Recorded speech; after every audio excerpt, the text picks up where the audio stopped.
ప్రస్తుతం రాజ్యసభలో ఎంపీ సురేష్ రెడ్డి మాట్లాడుతున్నారు. లైవ్ లో చూద్దాం. ये बात प्रधानमंत्री जी 5 साल पहले कहे. So these are areas of concern. The minister is doing his best. I wish him all the best.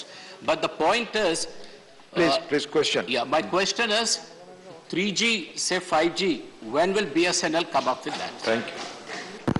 माननीय सांसद जी ने बहुत ही महत्वपूर्ण प्रश्न पूछा है. कई बार मुंह न खुले तो ज्यादा अच्छा होता है, लेकिन अब इन्होंने पूछ ही लिया तो बोलना ही पड़ेगा. सर, BSNL एक बहुत ही हेल्दी कंपनी थी, बहुत अच्छी कंपनी थी. MTNL बहुत एक हेल्दी कंपनी थी. 2004 से 2014 वाला जो पीरियड था, उस पीरियड में इन दोनों कंपनीज पे जिस तरह का अत्याचार हुआ, इन दोनों कंपनीज को एकदम कैश काउ मान के कुछ लोगों ने जिस तरह से इसको ट्रीट किया, जो आज ऑपोजिशन बेंचेस में बैठे हैं, इस तरीके से इन कंपनीज को एक एक करके सिस्टमेटिक तरीके से खराब किया. अगर एग्जाम्पल देंगे तो 10 एग्जाम्पल निकलेंगे सर. मैं ये कहना चाहूंगा सर, माननीय chairman sir, honourable chairman sir, मैं ये कहना चाहूंगा, आज 2019 में पहला पैकेज करीब 70,000 करोड़ का BSNL को माननीय प्रधानमंत्री श्री नरेंद्र मोदी जी ने दिया. उसके बाद में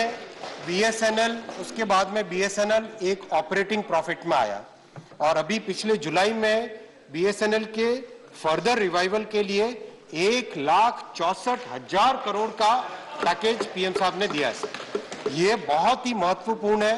और सबसे बड़ी बात, जिस सेक्टर में अब तक हमेशा देश बाहर के देशों पे डिपेंडेंट होता था, उस सेक्टर में end to end telecom technology stack develop करने का जिम्मा लिया, और आज वो टेक्नोलॉजी स्टैक बन के रेडी है 4G और 5G का.